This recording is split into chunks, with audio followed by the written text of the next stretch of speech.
lire le chapitre 3 et Yann va lire le chapitre 4. C'est la page 57 de la première partie des Bibles d'Église. Exode 3. Moïse faisait paître le troupeau de Jéthro, son beau-père, sacrificateur de Madian. Il mena le troupeau au-delà du désert et se rendit à la montagne de Dieu à Horeb. L'ange de l'Éternel lui apparut dans une flamme de feu, au milieu d'un buisson. Moïse regarda, et voici que le buisson était tout en feu, mais que le buisson ne se consumait point. Moïse dit : « Je vais faire un détour pour voir quel est ce spectacle extraordinaire, et pourquoi le buisson ne brûle pas. » L'Éternel vit qu'il faisait un détour pour voir, et Dieu l'appela de l'intérieur du buisson et dit : « Moïse, Moïse !» Il répondit : « Me voici. » Dieu dit : « N'approche pas d'ici, ôte tes sandales de tes pieds, car l'endroit sur lequel tu te tiens est une terre sainte. » Et il ajouta : « C'est moi le Dieu de ton père, le Dieu d'Abraham, le Dieu d'Isaac et le Dieu de Jacob. » Moïse se cacha le visage, car il craignait de diriger ses regards vers Dieu. L'Éternel dit : « J'ai bien vu la misère de mon peuple qui est en Égypte, et j'ai entendu son cri à cause de ses oppresseurs, car je connais ses douleurs. Je suis descendu pour le délivrer de la main des Égyptiens, et pour le faire monter de ce pays dans un bon et vaste pays, dans un pays découlant de lait et de miel, dans la région où habitent les Cananéens, les Hittites, les Amoréens, les Phéréziens, les Héviens et les Yébousiens.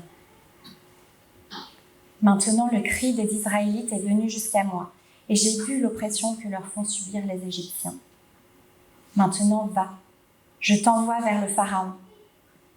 Fais sortir d'Égypte mon peuple, les Israélites. » Moïse dit à Dieu : « Qui suis-je pour aller vers le Pharaon et pour faire sortir d'Égypte les Israélites ? » Dieu dit : « Je suis avec toi, et voici quel sera pour toi le signe que c'est moi qui t'envoie.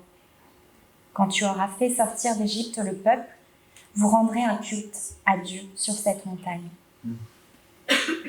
Moïse dit à Dieu : « J'irai donc vers les Israélites et je leur dirai : le Dieu de vos pères m'a envoyé vers vous. Mais s'ils me demandent quel est son nom, que leur répondrai-je ? » Dieu dit à Moïse : « Je suis celui qui suis. » Et il ajouta : « C'est ainsi que tu répondras aux Israélites.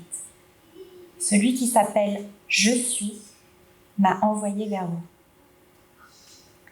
Dieu dit encore à Moïse : « Tu parleras ainsi aux Israélites. L'Éternel, le Dieu d'Isaac et le Dieu de Jacob, le Dieu de vos pères, le Dieu d'Abraham, le Dieu d'Isaac et le Dieu de Jacob m'a envoyé vers vous. Voilà mon nom pour l'éternité. Voilà comment je veux être invoqué de génération en génération. Va, rassemble les anciens d'Israël et dis-leur : l'Éternel, le Dieu de vos pères, m'est apparu. Le Dieu d'Abraham, d'Isaac et de Jacob. Il a dit : je vous ai vraiment visité. J'ai vu ce qu'on vous a fait en Égypte. Et j'ai dit : je vous ferai monter de l'Égypte, où vous êtes dans la misère, vers le pays des Cananéens, des Hittites, des Amoréens, des Phéréziens, des Héviens et des Yébousiens, dans un pays découlant de lait et de miel. Ils écouteront ta voix, et tu iras, toi et les anciens d'Israël, auprès du roi d'Égypte, et vous lui direz : l'Éternel, le Dieu des Hébreux, est venu au-devant de nous. Maintenant, accorde-nous de faire 3 journées de marche dans le désert pour offrir des sacrifices à l'Éternel, notre Dieu. Je sais que le roi d'Égypte ne vous permettra pas d'aller, pas même sous l'emprise d'une main puissante. J'étendrai ma main et je frapperai l'Égypte par toutes sortes de miracles que je ferai au milieu d'elle. Après quoi, il vous laissera partir. Je ferai en sorte que ce peuple obtienne la faveur des Égyptiens. Et quand vous partirez, vous ne partirez pas les mains vides. Chaque femme demandera à sa voisine et à celle qui séjourne dans sa maison des objets d'argent, des objets d'or et des vêtements que vous mettrez sur vos fils et vos filles, et vous enlèverez cela aux Égyptiens. Moïse répondit, « Ils ne me croiront pas, ils n'écouteront pas ma voix. Mais ils diront à l'Éternel, je ne t'ai pas apparu. » L'Éternel lui dit, « Qu'y a-t-il dans ta main ?» Il répondit, « Un bâton. » L'Éternel dit, « Jette-le par terre. » Il le jeta par terre, et cela devint un serpent. Moïse s'enfuit devant lui. L'Éternel dit à Moïse, « Étends ta main et saisis-le par la queue. » Il étendit la main et le saisit, et cela redevint un bâton dans sa main. « C'est, dit l'Éternel, afin qu'ils croient que l'Éternel, le Dieu de leur père, t'est apparu, le Dieu d'Abraham, le Dieu d'Isaac et le Dieu de Jacob. » L'Éternel lui dit encore, « Mets ta main dans ton sein. » Il mit sa main dans son sein, puis il la retira. Sa main était couverte d'une lèpre blanche comme de la neige. Il dit, « Remets ta main dans ton sein. » Il remit sa main dans son sein, puis il la retira de son sein. Elle était redevenue comme sa chair. « S'ils ne te croient pas, dit l'Éternel, et ne prêtent pas attention au premier signe, ils croiront à ce dernier signe. S'ils ne croient pas même à ces deux signes et n'écoutent pas ta voix, tu prendras de l'eau du Nil. Tu la répandras sur la terre sèche, et l'eau que tu auras prise du Nil deviendra du sang sur la terre sèche. » Moïse dit à l'Éternel, « Ah Seigneur, moi je ne suis pas un homme qui ait la parole facile, et ce n'est ni d'hier, ni même d'avant-hier, ni même depuis que tu parles à ton serviteur, car moi j'ai la bouche et la langue pesante. » L'Éternel lui dit, « Qui a donné une bouche à l'être humain ? Et qui rend muet ou sourd, voyant ou aveugle ? N'est-ce pas moi, l'Éternel ? Va donc maintenant, c'est moi qui suis avec ta bouche, et je t'enseignerai ce que tu auras à dire. » Moïse dit, « Ah Seigneur, envoie qui tu voudras envoyer. » Alors la colère de l'Éternel s'enflamma contre Moïse, et il dit, « Y a-t-il pas ton frère Aaron, le Lévite ? Je sais qu'il parlera facilement. D'ailleurs, le voici lui-même qui revient à ta rencontre. Quand il te verra, il se réjouira de tout cœur. Tu lui parleras, et tu mettras ses paroles dans sa bouche. Et moi je serai avec ta bouche et avec sa bouche, et je vous enseignerai ce que vous aurez à faire. Il parlera pour toi au peuple, il te servira de bouche, et tu tiendras pour lui la place de Dieu. Prends dans ta main ce bâton avec lequel tu opéreras les signes. » Moïse s'en alla, et de retour auprès de Jéthro, son beau-père, il lui dit, « Je vais aller rejoindre mes frères qui sont en Égypte, et voir qu'ils sont encore vivants. » Jéthro dit à Moïse, « Va en paix. » L'Éternel dit à Moïse, en Madian, « Va, retourne en Égypte, car ils sont morts tous ceux qui en voulaient à ta vie. » Moïse prit sa femme et ses fils, les fit monter sur des ânes, et retourna dans le pays d'Égypte. Moïse prit dans sa main le bâton de Dieu. L'Éternel dit à Moïse, « En partant pour retourner en Égypte, regarde tous les prodiges que j'ai mis à ta disposition. Tu les feras devant le Pharaon. Et moi j'endurcirai son cœur, et il ne laissera point partir le peuple. Tu diras au Pharaon, « Ainsi parle l'Éternel. Israël est mon fils, mon premier-né. Je te dis, laisse partir mon fils pour qu'il me serve. Si tu refuses de le laisser partir, alors moi je ferai périr ton fils, ton premier-né. » Pendant le voyage, dans un lieu où Moïse passait la nuit, l'Éternel vint à sa rencontre et voulut le faire mourir. Séphora prit un silex, coupa le prépuce de son fils et en toucha les pieds de Moïse en disant « Tu es pour moi un époux de sang. » Et l'Éternel le laissa. C'est alors qu'elle dit « époux de sang » à cause de la circoncision. L'Éternel dit à Aaron « Va dans le désert au-devant de Moïse. » Il partit, rencontra Moïse à la montagne de Dieu et l'embrassa. Moïse fit connaître à Aaron toutes les paroles de l'Éternel qui lui avait envoyées, de l'Éternel qui l'avait envoyé, et tous les signes qu'il lui avait ordonné d'opérer. Moïse et Aaron s'en allèrent et rassemblèrent tous les anciens des Israélites. Aaron rapporta toutes les paroles que l'Éternel avait dites à Moïse, et il opéra les signes aux yeux du peuple. Le peuple crut. Ils apprirent que l'Éternel avait visité les Israélites, qu'il avait vu leur misère. Et ils s'inclinèrent et se prosternèrent. Un grand merci à nos lecteurs courageux de nous avoir lu ces deux chapitres. C'est le propre du narratif de l'Ancien Testament, du narratif dans la Bible. C'est un genre littéraire très courant dans la Bible. C'est fait pour être raconté. C'est fait pour entendre ce que Dieu fait dans l'histoire. Il est le Dieu de l'histoire. C'est ce qu'on a vu déjà la semaine dernière. Et on se réjouit d'entendre ce que l'auteur nous a déjà raconté, et je vous propose simplement de méditer sur ces 2 chapitres en rapport avec ce qu'on a déjà vu la semaine dernière. Mais pour ça, je pense qu'on a besoin de demander à Dieu qu'il illumine nos cœurs par l'Esprit Saint, à commencer par le mien. Je vous invite à prier. Notre Dieu, notre Père, nous te remercions parce que ta parole est la vérité et nous voulons te demander que tu nous sanctifies par ta vérité.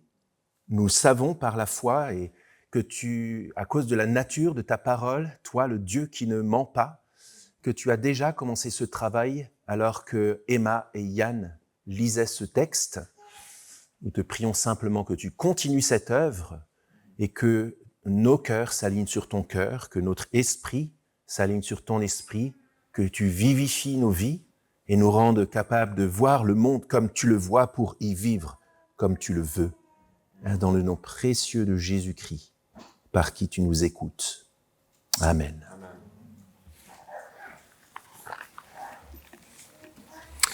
Petit Dieu, petite délivrance, grand Dieu, grande délivrance. C'est ce qu'on est en train de voir petit à petit. Là, on a commencé la semaine dernière. L'idée que Dieu est en train d'accomplir une grande libération, une grande délivrance. Actuellement encore, c'est ce qu'on a vu, il est en train d'accomplir l'ancienne promesse qu'il avait donnée à Abraham, que par sa famille, que par son peuple, il bénirait toutes les nations de la terre. Et nous croyons que cette promesse, il l'accomplit en Jésus-Christ, son Fils, dans la descendance d'Abraham, qui est devenu le sauveur du monde. Ça veut dire concrètement que l'histoire dont nous parle la Bible et la délivrance dont nous parle la Bible, c'est une délivrance qui concerne tout le monde. Et appeler les gens à croire au message de la Bible, c'est les inviter à entrer dans la grande histoire. C'est pas juste changer de catégorie humaine. C'est pas juste de passer de athée à chrétien ou de musulman à chrétien ou de c'est pas ça. C'est de rentrer dans la grande histoire au point que lorsqu'on passe à côté de Jésus-Christ et de la grande délivrance que Dieu opère en lui, on passe à côté de l'histoire. Et pour comprendre ce mouvement glorieux que en Jésus, par la foi dans le Christ, dans la suite de ce que Dieu a préparé déjà au moment de Moïse, il faut simplement se poser une question. De quel Dieu on parle? Petit Dieu, petite délivrance. Grand Dieu, grande délivrance. Je ne sais pas si vous avez déjà eu ce genre de discussion au travail, avec vos amis, autour d'une bonne bière ou d'un café.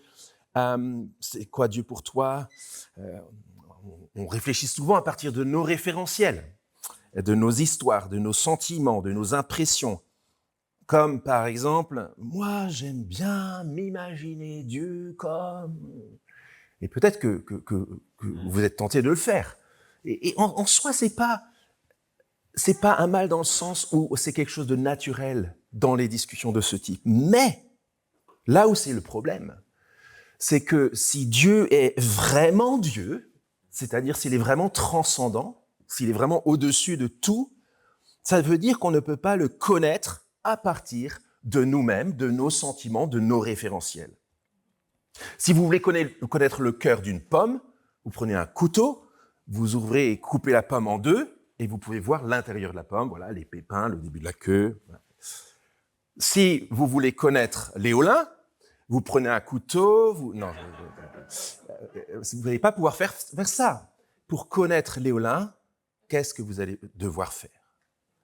Il va devoir vous parler et vous allez devoir l'écouter de manière à ce que ce qu'il dit de lui et ce qu'il décide de dire sur lui, il ne va pas tout nous dire, nous permettra de le connaître un peu. Et en fait, c'est pareil pour Dieu. Pour connaître le Dieu transcendant, le grand Dieu de la grande délivrance, nous avons besoin de le laisser se présenter à nous, de se révéler. Et nous avons besoin de l'écouter, d'écouter cette parole. C'est exactement l'initiative que prend le Dieu vivant, le Dieu de la Bible, le Dieu de Jésus-Christ. Dieu veut qu'on le connaisse. Et c'est sa caractéristique. Pourquoi ?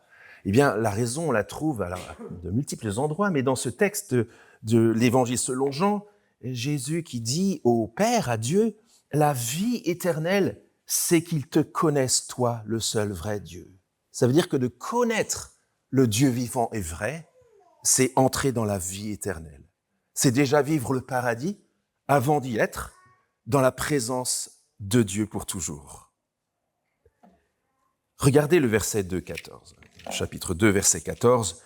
Moïse, dans une situation désespérée de son peuple, s'est retrouvé, même s'il a été sauvé des eaux, comme le sauveur un peu désespérant. Regardez au chapitre 2, au verset 14. Il a essayé de faire l'arbitre entre dans un pugilat, et un des deux qui dit « Qui t'a établi chef et juge sur nous ?»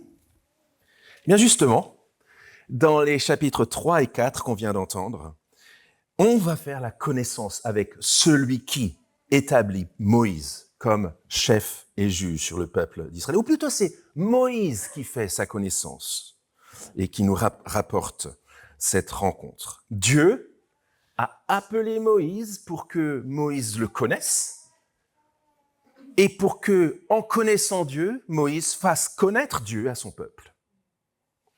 Et la question qui englobe l'ensemble de ces deux chapitres, c'est la suivante, c'est le titre qui pourrait résumer l'ensemble de ce texte, c'est qui est le Dieu de la promesse ? C'est la question clé ici.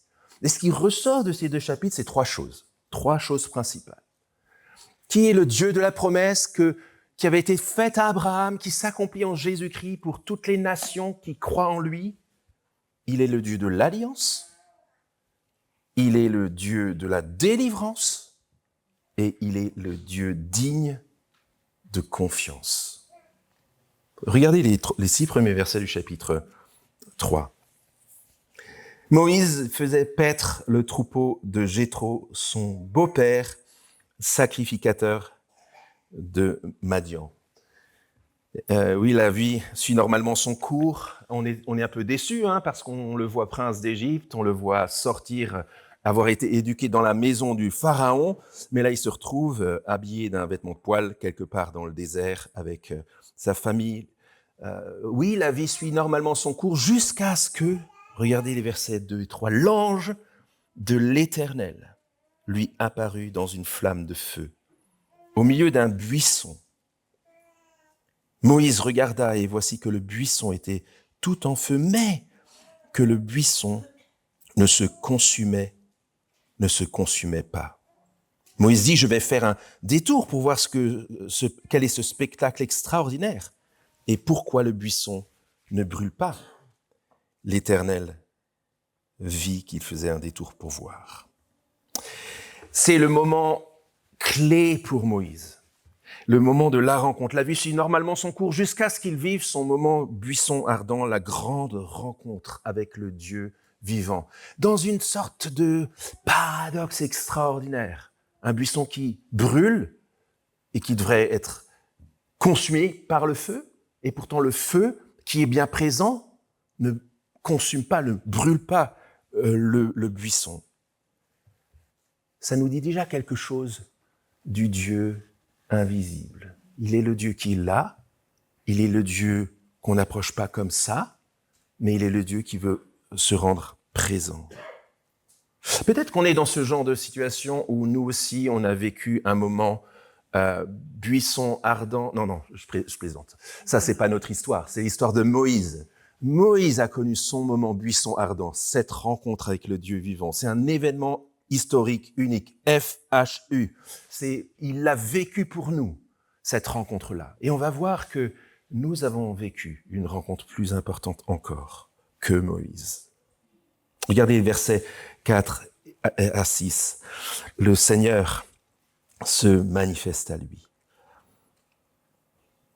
Moïse, ôte, verset 5, ôte tes sandales de tes pieds, car l'endroit sur lequel tu te tiens est une terre sainte. Il ajouta, c'est moi le Dieu de ton père, le Dieu d'Abraham, le Dieu d'Isaac, le Dieu de Jacob. Et Moïse se cacha le visage, car il craignait de diriger ses regards vers Dieu. Il est le Dieu invisible qui se rend présent, visible d'une certaine manière à travers ce buisson sans être vraiment visible. Et il est celui qui parle.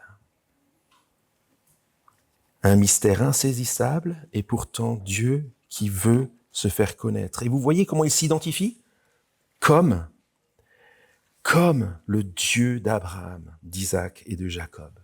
Une promesse vieille de plusieurs centaines d'années que Dieu rappelle ici. La raison pour laquelle il parle, la raison pour laquelle il se révèle, la raison pour laquelle il va intervenir, c'est parce qu'il est le Dieu de l'alliance. Il avait fait alliance avec Abraham. Et il est lui-même le garant de cette alliance. On l'a vu avec Abraham, Isaac et Jacob il y a quelques mois.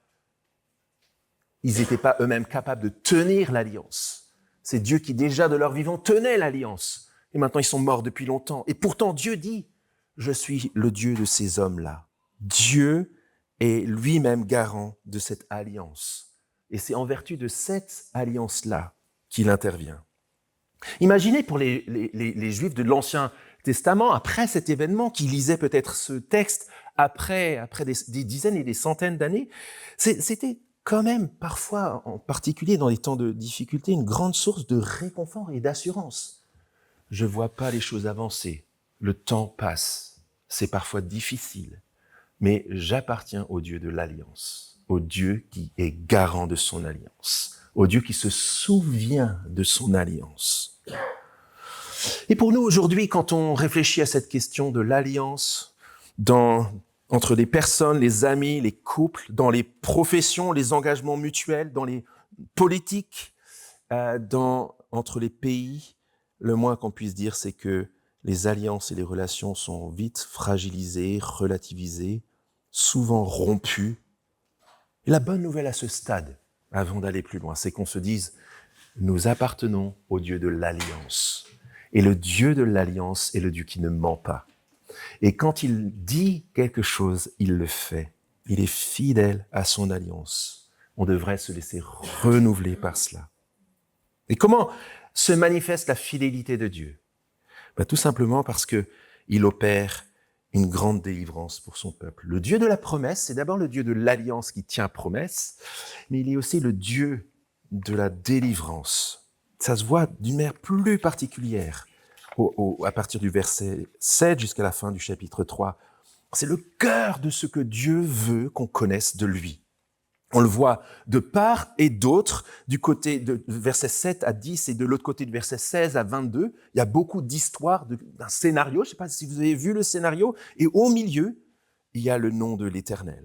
De part et d'autre, il y a le dévoilement par Dieu de son plan. Regardez le verset 7, par exemple, on ne va pas tout lire, mais il dit, j'ai entendu le cri de mon peuple, j'ai entendu le cri de mon peuple à cause de ses oppresseurs. Verset 8, je suis descendu pour le délivrer de la main des Égyptiens, pour le faire monter de ce pays dans un pays bon et vaste, dans un pays découlant de lait et de miel. Et puis regardez de l'autre côté, après qu'il ait dit son nom, comme une sorte d'écho à ce qu'il vient de dire, il redit la même chose, même avec les mêmes noms de peuples, de ce pays qu'il va donner à son peuple. Verset 16, rassemble les anciens d'Israël, dis-leur, l'Éternel, le Dieu de vos pères, m'est apparu, le Dieu d'Abraham, d'Isaac et de Jacob. Il dit, je vous ai vraiment visité, j'ai vu ce qu'on vous a fait en Égypte, vous avez vu l'écho, c'est la même chose. Et j'ai dit, je vous ferai monter de l'Égypte, où vous êtes dans la misère, vers le pays des Cananéens, des Hittites, des Amoréens, des Phéréziens, des Éviens, des Yébousiens, dans un pays découlant de lait et de miel.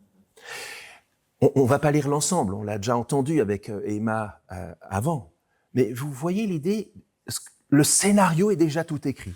Dieu est le grand auteur de ce qui va se passer. Il y a des tenants, des aboutissants, des rebondissements, des blocages, des déblocages, une délivrance et une destination. Et Dieu a déjà tout prévu dans son plan. Dieu est le Dieu de l'histoire. Dieu est le Dieu de l'histoire de la délivrance. Ça confère quelque chose de l'ordre de la certitude. Il annonce exactement ce qu'il va faire parce qu'il est le Dieu souverain sur l'histoire. C'est lui qui écrit le scénario. Alors, on a Moïse qui dit au verset 11, « Qui suis-je pour aller vers le Pharaon et pour faire sortir le pays d'Égypte ?» Pour le faire sortir d'Égypte, les Israélites, pardon. Qui suis-je? Et oui, Moïse, c'est une bonne question. Qui suis-je? Mais la question, elle est pas juste. La question, c'est pas qui suis-je, c'est qui est le Dieu qui t'envoie. Il n'est pas question de toi, Moïse, ni de tes capacités. Il est question du Dieu qui t'envoie. Regardez comment Dieu répond à cette question. Qui suis-je? Dit Moïse, verset 12. Dieu répond, je suis avec toi. C'est moi qui t'envoie. Et génial, le signe que Dieu donne au verset 12, c'est lorsque tout sera fait. La preuve que je dis la vérité, c'est quand vous serez au Mont Sinaï en train de m'adorer. C'est un super signe pour aider à croire. Mais Dieu est tellement sûr de ce qu'il fait parce qu'il est le Dieu de l'alliance fidèle et qui tient parole et qui annonce la délivrance, c'est que pour lui, c'est ça le signe. C'est lorsque ce sera fait. C'est sûr et certain. C'est ce qu'on était en train de voir la semaine dernière. Le christianisme, c'est une révolution copernicienne.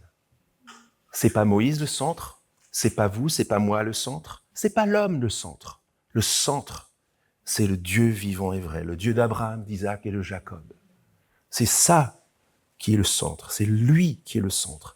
Et c'est pour ça qu'au centre du texte, au centre de ce chapitre, on a la révélation de son nom parce que Moïse, et il a raison de demander. Il dit, j'irai donc, verset 13, vers les Israélites, je leur dirai, le Dieu de nos pères m'a envoyé vers vous, mais s'ils me demandent quel est son nom, que répondrai-je? Alors, le nom, c'est quelque chose de très important dans l'Ancien Testament, c'est peut-être encore très important dans certaines cultures du monde aujourd'hui. Demandez notamment à Eunhye et tous les magnifiques significations de noms en Corée. Il y a une belle signification derrière. À l'époque, c'était encore plus vrai. Et l'idée du nom, c'était que le nom confère quelque chose de la personne, quelque chose du caractère de la personne, quelque chose parfois de la mission de la personne. Quel est ton nom? Qu'est-ce que tu vas être? Qu'est-ce que tu vas faire? Et regardez ce que le Seigneur répond. Verset 14. Je suis celui qui suis. Il ajouta, c'est ainsi que tu répondras aux Israélites. Celui qui s'appelle Je suis m'a envoyé vers vous. Dieu dit encore à Moïse, tu parleras ainsi aux Israélites, l'Éternel, le Dieu de vos pères, le Dieu d'Abraham, le Dieu d'Isaac, le Dieu de Jacob m'a envoyé vers vous. Voilà mon nom pour l'éternité, voilà comment je veux être invoqué de génération en génération. Alors cette expression-là fait couler beaucoup d'encre, et rien qu'en soi, c'est la preuve qu'on n'est pas en train de parler d'un petit Dieu de poche qu'on pourrait ranger sur une étagère entre l'informatique pour les nuls et puis un atlas mondial. C'est le Dieu vivant et vrai. Et en fait, la première signification portée de cette expression « je suis celui qui suis », c'est qu'il nous échappe, il échappe à notre contrôle, il est au contrôle lui-même, il est l'Éternel. Lorsqu'on a quelques passages qui nous rappellent qu'il est le même hier, aujourd'hui, éternellement. Et il n'est pas celui qu'on enferme dans une petite boîte ou dans un petit concept, il est libre et souverain. Mais ce qui est intéressant aussi, c'est voir comment Dieu décline les choses. Il est bien sûr le fondement de notre être, au point que c'est pour ça que le connaître, c'est avoir la vie éternelle. Et c'est pour ça que le rejeter, c'est être condamné à mort. Parce qu'il est le fondement de l'être. Il est celui qui est parfaitement et qui fait vivre et être tous les autres êtres. Mais vous voyez que lorsqu'il parle de comment Moïse doit le dire, au verset 15 et suivant, il revient sur l'alliance et il revient sur la délivrance. En d'autres termes, je suis celui qui suis, je serai celui qui sera. Pour me connaître, tu vas devoir voir ce que je vais faire. Pour connaître le Dieu vivant, il faut connaître sa délivrance, ce qu'il fait, au point que en admirant sa délivrance, en admirant qui il est pour son peuple dans cette délivrance, on puisse le connaître véritablement. Il est le Dieu de la délivrance. Ça veut dire que Moïse va devoir attendre. Et ça veut dire aussi que même quand nous, on marche avec Dieu et qu'on place notre confiance en Dieu, parfois depuis des années, on apprend toujours plus à le connaître à travers notre connaissance de ce qu'il a fait, notre connaissance de ce qu'il fait au quotidien, notre connaissance de ce qu'il promet qu'il va faire. Et plus on se plonge dans cette connaissance-là de ce qu'il fait, le plus on le connaît tel qu'il est. C'est comme s'il disait, vous me connaîtrez dans ce que je vais accomplir pour mon salut, pour mon peuple, pour ma gloire, pour qu'on me connaisse. Si Dieu est Dieu, il est le centre de l'univers et il est le centre de l'histoire. L'Éternel est le Dieu de la délivrance. C'est comme ça qu'il décide d'être connu. Et pourquoi? En fait, c'est assez simple. Pourquoi il veut être connu comme le Dieu qui agit en faveur de la libération de son peuple? Tout simplement parce que l'accomplissement de sa grande promesse passe par une grande délivrance. On parlait de la grande histoire au début. C'est une grande histoire dont on parle. C'est pas juste une petite délivrance, petite prière en passant, et ensuite on passe à autre chose, il répond pas, on continue à vivre péniblement.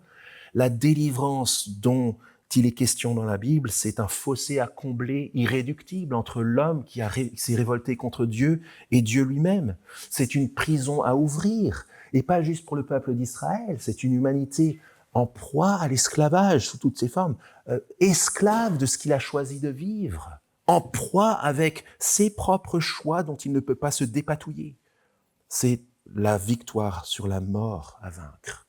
J'ai entendu ce matin une petite prédication qui rappelle la promesse à la fin de l'histoire. Apocalypse 21. Il n'y aura plus de deuil, plus de pleurs, plus de larmes, parce que les choses anciennes auront disparu. C'est de cette délivrance dont il est question. Dieu veut se faire connaître comme le Dieu de la délivrance, parce que pour accomplir la promesse et pour qu'on puisse entrer dans la vie avec lui pour toujours, il faut une grande délivrance. Il y a quelque chose que le peuple pourra méditer dans la suite, dans le peuple d'Israël, je veux dire, dans la suite des dizaines d'années, des centaines d'années après, c'est la pertinence du « qui suis-je » de Moïse. Ils pourront se dire dans la suite en disant « si c'est vrai que Moïse ne pouvait rien, nous non plus. Et si c'est vrai que toute l'espérance de Moïse, c'était non pas que Moïse soit quelque chose, mais que Dieu, le Dieu de la délivrance, soit avec lui, alors ce sera avec pour nous. On peut être petit, on peut ignorer beaucoup de choses, on peut trouver le temps long et dur, mais c'est pas à propos de nous, c'est à propos de Dieu. Oui, la semaine dernière, on a parlé de la situation de l'humanité qui est désespérée. On a parlé des sauveurs qu'on nous propose dans l'humanité qui sont désespérants. Mais vous voyez, je pense, dans votre propre réalité, les espoirs que vous vous faites, les désirs d'avènement d'une meilleure humanité. Il y a beaucoup d'idéologies qui sont transférées dans nos têtes par l'idéologie le siècle des Lumières. L'humanité marche irrémédiablement vers le mieux. Si c'était vrai, ça se saurait, en fait. C'est pas ce qui se passe. Nos espoirs fous sont déçus. Les libérations dans l'histoire ne changent pas grand-chose à l'humanité. Seul le Dieu de la promesse, qui est le Dieu de l'alliance, est le Dieu de la délivrance, de la vraie délivrance. Attention à nos idoles, attention à nos recherches d'ersatz de sauveurs pour des pseudo-délivrances. Voilà ce que le Seigneur dit par Ésaïe, en réfléchissant à un nouvel exode. Ésaïe annonce déjà, 850 ans avant Jésus, un nouvel exode parfait à la manière du premier exode. Et voilà ce que le Seigneur dit par Ésaïe. C'est moi moi qui suis l'Éternel, je suis Yahweh. Et hors de moi, il n'y a point de sauveur. C'est moi qui ai annoncé, sauvé, prédit. Ce n'est point parmi vous un Dieu étranger. Vous êtes donc mes témoins, oracle de l'Éternel. C'est moi qui suis Dieu, je le suis dès avant que le jour fût, et nul ne délivre de ma main. J'agirai. Qui s'y opposera? En tout cas pas le Pharaon.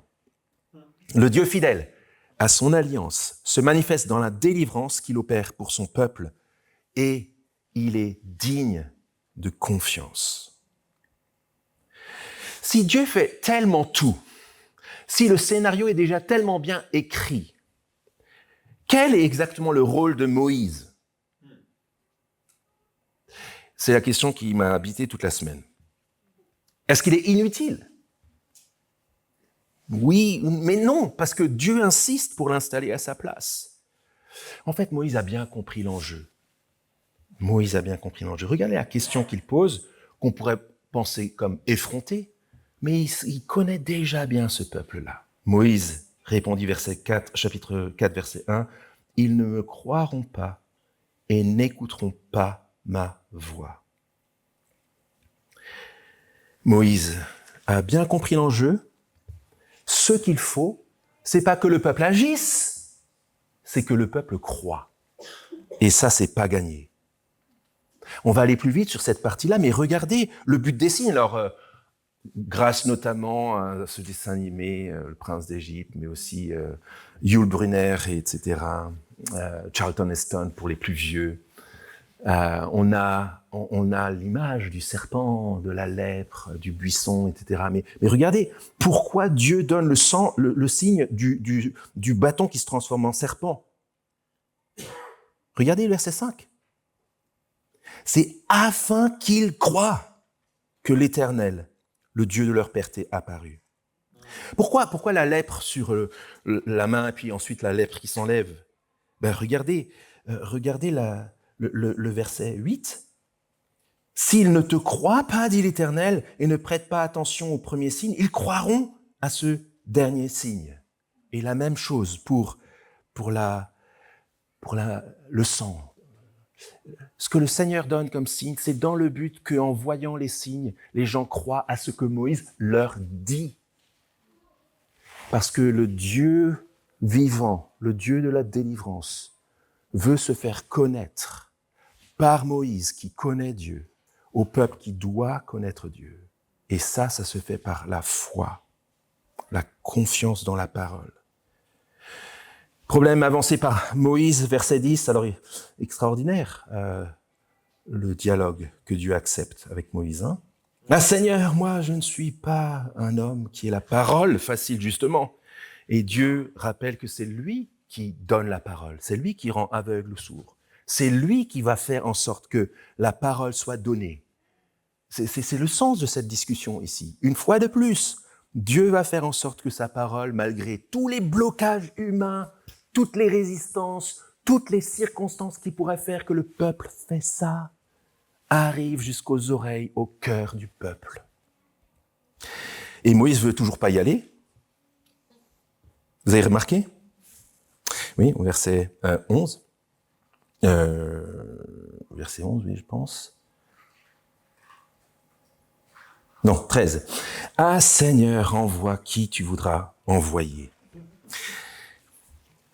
Moïse veut toujours pas y aller. Je pense qu'il s'est déjà chopé une réaction tellement virulente qu'il n'a pas tellement envie d'y aller. Non seulement en suscitant Aaron, Dieu lui dit « tu restes et tu y vas quand même », mais en plus, il donne à Aaron quel rôle?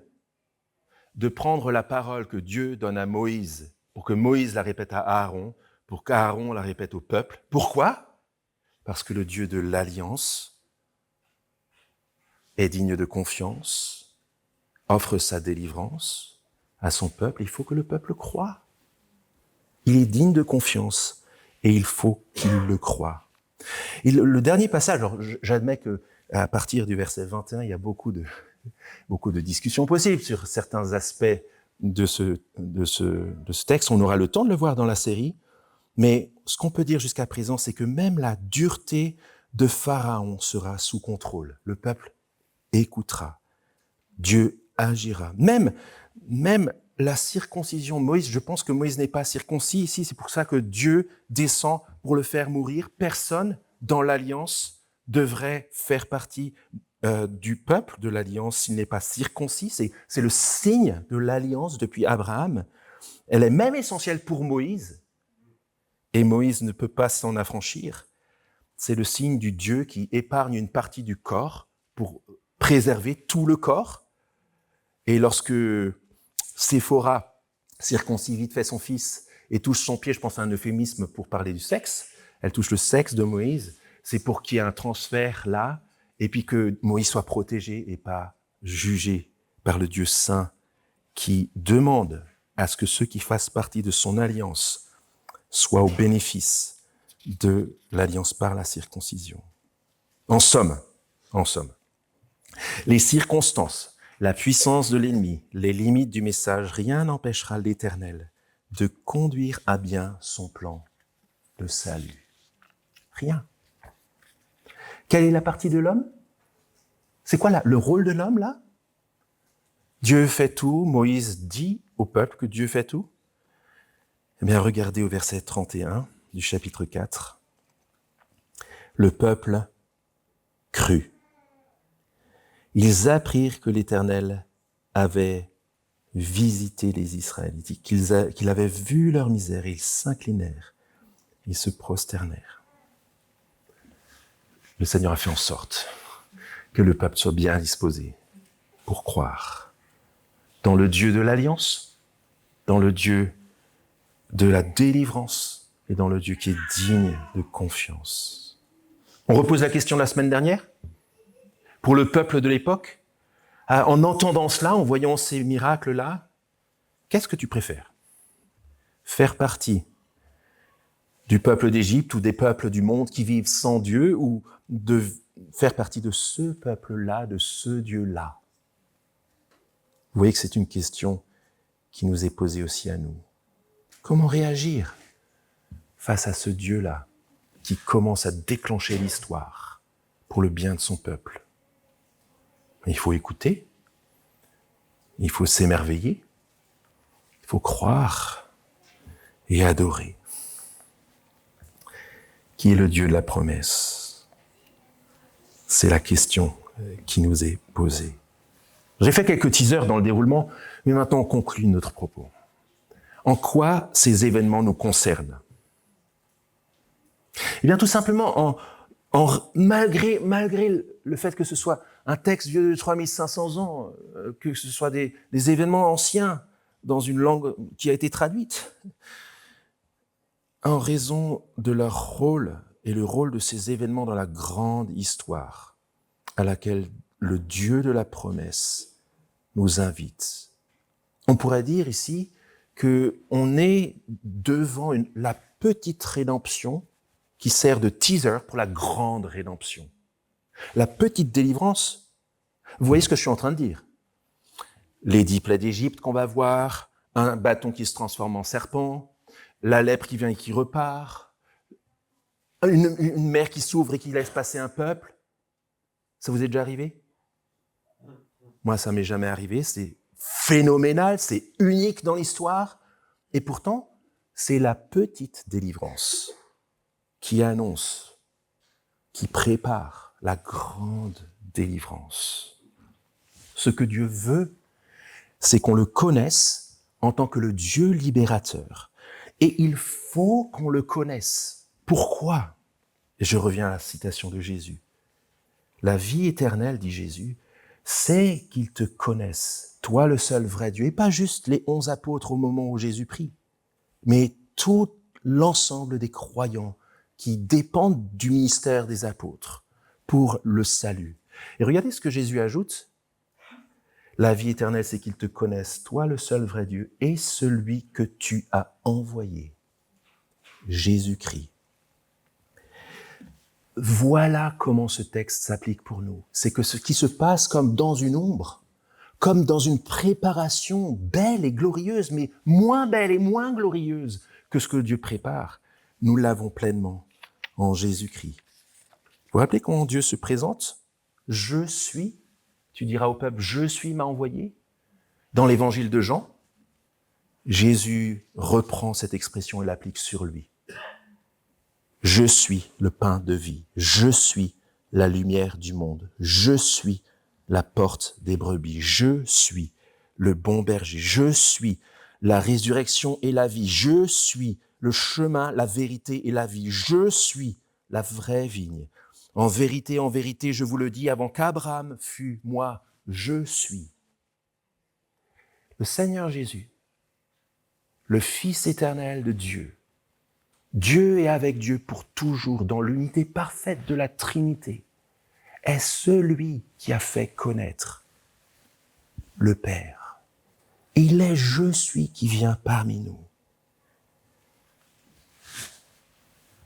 En connaissance de cause, et on est en train de le voir dans l'évangile de Marc, il est venu non pour être servi, mais pour servir. Et alors que Moïse, de son côté, a dit « Envoie qui tu enverras », Jésus, lui, a dit, en connaissance de cause, sachant que le monde ne le recevrait pas, sachant que le peuple ne le recevrait pas, sachant qu'il allait mourir et qu'il devait mourir, il a dit, me voici, je viens pour faire ta volonté. Et où est-ce que ça se voit le mieux? Où est-ce qu'on connaît le Dieu de Jésus-Christ le mieux? Où est-ce qu'on peut voir ce Dieu de la délivrance le mieux? J'imagine que vous me précédez. C'est à la croix de Jésus-Christ. À la croix de Jésus-Christ, on peut connaître Dieu dans sa sainteté, dans sa colère, dans sa justice, dans son amour, dans sa grâce, dans sa fidélité. Il est le Dieu de l'alliance. Et dans le sang de Jésus-Christ, il scelle une alliance indestructible. Il est le Dieu de la délivrance. Par le sang de Jésus-Christ, nous sommes libérés de toutes nos oppressions, du péché, de Satan et de la mort. Et par le sang de Jésus-Christ, nous savons que Dieu est digne de confiance. Alors vous voyez, je parlais de votre moment buisson ardent. Est-ce que vous avez vécu votre moment buisson ardent? Ça pourrait être même un peu culpabilisant, en disant « j'ai jamais eu de moment magique comme Moïse ». Vous voyez ce qu'on est forcé de conclure là maintenant? C'est lorsque on a placé notre confiance en Jésus-Christ, le Fils de Dieu, mort pour nos péchés, ressuscité le 3e jour, qui a été élevé à la droite de Dieu et qui règne pour toujours. On n'a pas besoin de buisson ardent. On n'a pas besoin de moments, waouh, un buisson qui brûle et qui brûle pas en même temps. En Jésus-Christ, notre relation avec Dieu est meilleure que celle de Moïse. En Jésus, notre exode est plus grand et plus glorieux que celui d'Israël. En Jésus, notre libération est parfaite et éternelle. Qu'est-ce que vous voulez dire d'autre? On devrait se taire là et prier.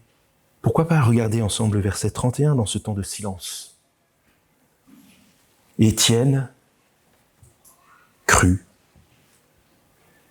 Il apprit que en Jésus l'Éternel avait visité son peuple, que l'Éternel avait vu sa misère, et Étienne s'inclina et se prosterna. Prions.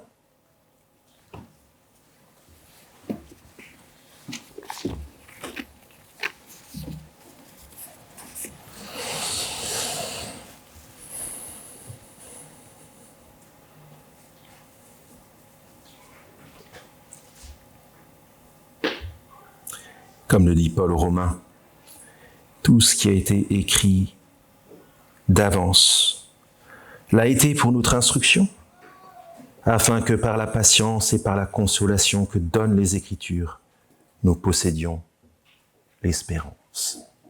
Notre Dieu, notre Père, nous te louons et te bénissons d'avoir suscité Moïse et de t'être révélé à lui, pour que le peuple te connaisse et pour que le peuple croie dans son Dieu rédempteur. Nous te remercions pour cette bonne préparation que tu as permise, qui nous donne d'aimer plus le Seigneur Jésus. Et là, alors que nous constatons d'une manière que nous ne comprenons pas cet épisode dans lequel tu descends pour faire mourir Moïse alors qu'il n'a pas la circoncision, nous te bénissons parce que le Seigneur Jésus, tu ne l'as pas épargné. Tu l'as donné pour nous. Merci parce que en lui, tu nous offres la délivrance parfaite. En lui, tu nous fais rentrer dans la grande histoire. Nous voulons te prier spécialement pour celles et ceux qui, autour de nous, n'ont pas compris que croire en Jésus, c'est rentrer dans la grande histoire et que de ne pas croire en lui, c'est de passer à côté de l'histoire. Et nous te demandons, Père, que dans ta grâce, tu puisses leur permettre de te connaître, parce que te connaître et connaître Jésus, c'est avoir la vie éternelle. Nous te demandons tout cela dans le nom précieux de Jésus. Amen. Amen.